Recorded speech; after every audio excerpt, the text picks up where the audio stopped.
I finished 3 books this month, so let's talk about it. That includes one YA fantasy, one YA historical fantasy, and one YA paranormal. Starting off strong with Fortune's Kiss by Amber Clement. This was my June's book club pick of the month. I have a book club. It's called Nerds of a Quill. You can find it anywhere. You can find it on Goodreads, Fable, Storygraph, or you could also discuss it on my Discords. All of my links are in my bio. Now, I was really excited to pick this one because I actually had been meaning to read this one for a long time. Back in November, I went to a book festival called the Y'all Fest, and I went to a panel and Amber Clement was part of the panel, and everything she said about the book was really interesting to me, so I ended up buying the book afterward. And I had been meaning to make it my book club pick, but I don't know what happened, and it kind of escaped me until finally I was like, wait, I wanted to read that one, and I felt like other people might enjoy it as well, so I ended up picking it. Let me read to you what it's about, and then I can discuss it. Welcome to Fortune's Kiss, where you can attain your wildest dreams, but the price of admission may be your life. For the first time in a decade, the legendary gambling den Fortune's Kiss has returned to Ciudad Milagro. The game is Loteria. As children, best friends Maite and Lorena made a pact to enter together, but much has changed. Strong, proud Maite, sole daughter of the disgraced Robles family, dreams of becoming a painter, while beautiful Lo suffers at the hands of her powerful and abusive father. Upon its return, the pair enter the mystical den. Once inside, they realize that beneath its glamour, the salon hides treacherous secrets, like the old predatory magic beating in its heart, and it is ravenous.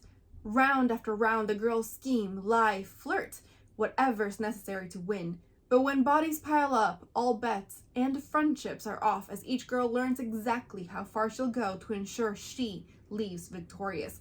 See, this Loteria is no children's diversion. It is a deadly game of chance that may just eat them alive. I mean, come on, that sounds really cool, right? Okay, so basically, just to kind of give my own summary of the book, this is based in a make-believe fantasy version of Mexico, and what I really like about it is that it does have a lot of references for Mexican culture. I'm not Mexican, but I am Venezuelan, I am Latina, so it was actually really cool to see different foods or like Spanish woven in to the story, and just sort of like it was very natural to use within the story. It was kind of cool to see. And essentially there is this magical game. Nobody really knows where it came up. Nobody knows anything about it. People who go inside either never come out, or they do, but they're either never like the same, they're kind of broken, or they come out with like all of their riches having come true. If you win this game, you are granted whatever wish you want. So people have become rich, powerful, like anything. The story follows two girls, they're best friends, Maite and Lorena, and it flips back and forth between their POVs. Maite wants to enter because her family is disgraced, and she is in a family full of brothers. Basically, everyone in the family cares about the brother's future, but they don't really pay attention to her, especially her father, who is the one that is a drunkard and basically disgraced them all. So she dreams of entering Fortune's Kiss so that she can become a famous painter and get away from her family, not have to depend on her family for anything anymore. Her best friend is Lorena, and Lorena is rich, she is beautiful, everyone is courting her, like to marry her, like she is somebody who would like knows she's beautiful and knows how to use it, and she seemingly has the best and perfect life. But behind closed doors, her mom is gone. It is rumored that she had at some point went to Loteria, but like people don't know because she disappeared afterward. And her father is extremely abusive to her and wants to marry her off to a guy that is likely, based on patterns, going to be equally as suffocating and possibly abusive as her father. So she wants to enter, mostly to find out what happened to her mom, but also because she thinks she can get away and like help her younger siblings and everything, but she mostly just wants to find out what the heck happened to her mom. And I gotta say, like, this story is very, very cool. It is YA, but it does deal with some really dark themes and some really great questions about how far you are willing to go to have your dreams come true.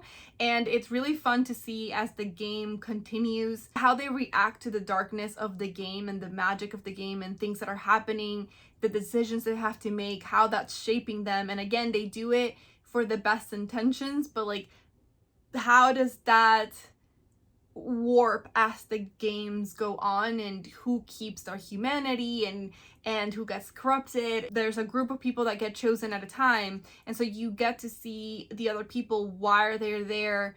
What are they looking for? How did they play the game? Like, or did they remain having good heart? Did they get corrupted by the game again? And there's like a lot of mystery in it. It's really cool, and I definitely was very pleasantly surprised. I read it pretty quickly, and I also asked Amber Clement if she could be a guest on my show, The Nerd Tea. It's a podcast and a show where I interview authors. You can find it in most places that you listen to podcasts. And she agreed, and I am very, very excited for you guys to hear that episode. We went into the whole story and the two characters and their arcs, or the two main characters and their arcs, and again using like the Spanish and that like Mexican culture. So it was really cool. Please listen to that and please go watch that. Now that I know how influenced it was by the Latin culture, I kind of wish I would have left it for like Hispanic Heritage Month, but it's okay. It's still worth it. The next book I read is Gods and Monsters by Shelby Mahurin. If you guys have been watching my videos, you will know that I went back to reread the series because she came out with a spin-off duology that I really wanted to read, but I hadn't finished the series. In fact, I had read the first two books and I hadn't read this third one, which is the last of the main series before it goes on to the spin-off.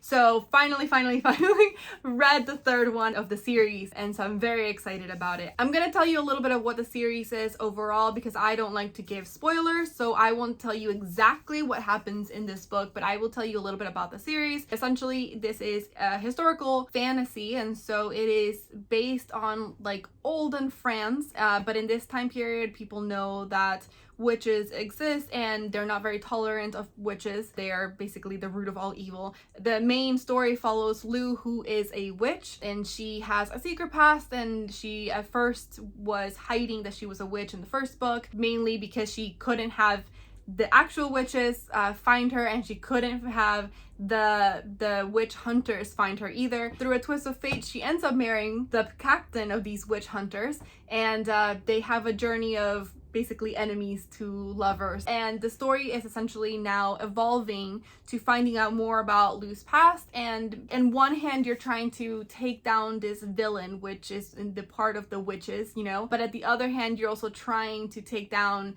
the people who are trying to hunt all these supernatural creatures, which is kind of like which came first, right? The hatred or the evil. There is now a band of people around Lou trying to help her out. There's quite a bit of characters. Obviously there is the romance aspect of it at this point. You know, same with romance, you know, at some point they've gotten together, but some things have happened that are being talked about in this book that are kind of wild, actually, that is kind of making it hard for them to be together in a way, but they're still working together. There's a lot of secrets. I can't say much. I can't say much because I'll spoil everything.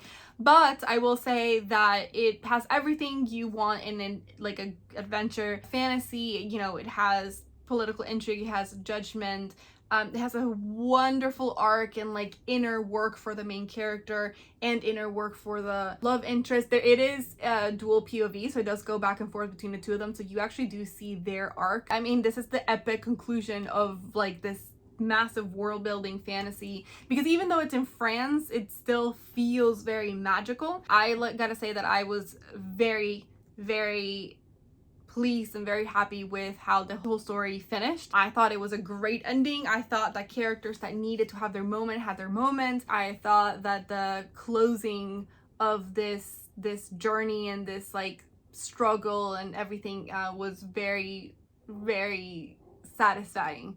So definitely recommend this series. The original book is called Serpent and Dove, again by Shelby Mahurin, and I definitely recommend you reading the books. They're great. And I would say that they're upper YA, so even if you are like, oh, I don't know if I like YA, you'll like this one, trust me.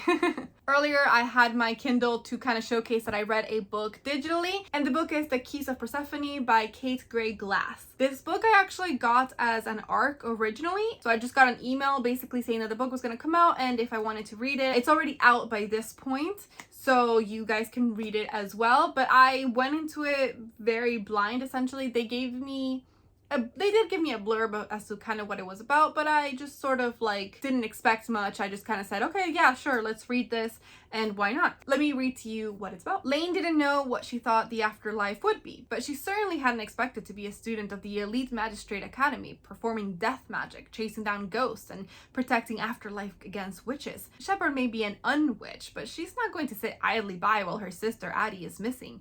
Witch or not, she's still one of the most notorious dealers at the night market, and she's going to use every resource at her disposal to find her powerful sister. When ghosts start turning into shades, their souls dying, Lane is left with all the blame, and with a curious key that seems to be made of bone. And it turns out the sarcastic witch-affiliated Shepard has a key too. Addie's. Lane is forced to team up with Shepard to clear her name, and in exchange, she'll help find Shepard's sister. But as they investigate the shades and trace Addie's steps, the two unknowingly stumble upon a secret even bigger than their own, so big that it might be the end of life as they know it. In her stunning debut, Kay Gray Glass crafts a sapphic tale of life versus death, life versus the truth, and the powerful versus the powerless that will have readers hungry for more. Let's talk about it. So basically the story is also told in dual POVs. I follows Lane and Shepard. I actually don't know how to pronounce the name, but I think Shepard or Shepard. Anyway, so Lane is dead, but she is like, not all dead get chosen for this, but some dead get chosen to kind of be these ghosts, like spies, police, whatever you want to call them, and they hunt down these dark magic that is created by the evil witches. The evil witches kind of use the magic and use death magic and when they shouldn't and all that stuff. So if you complete a certain time in this academy, then you can actually have your life back.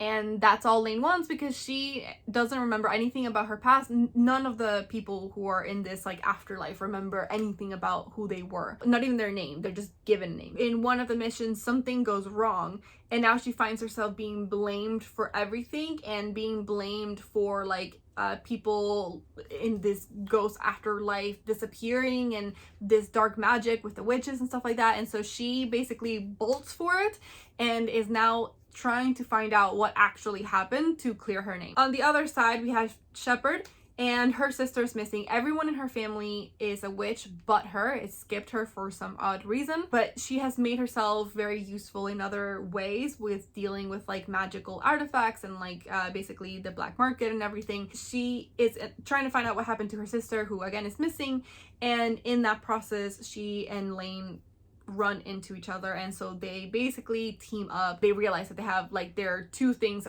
might be connected, and so they go at it together. Obviously they each have their secrets, and especially Lane can't let Shepard know that she is dead and that she actually hunts witches and everything. So there's like that element of like they're slowly starting to trust each other, but not really. Obviously there is a little bit of like romantic tension. It is YA, so it's a lot of tension more than anything. It is a series, and so it kind of ends in a little bit of a cliffhanger. There's a lot of dark secrets and people in power. It's really cool, and I really enjoyed the book, and I will most definitely read the next one. And those have been my June reads. I hope that you enjoyed this little summary slash kind of review of what I've read, and hopefully I've convinced you to read at least one, if not all of them. If you want to read along with me, make sure to follow my book club. Again, it is in Goodreads, Fable, Storygraph, or even my Discord, so please go follow it. I think are some great picks,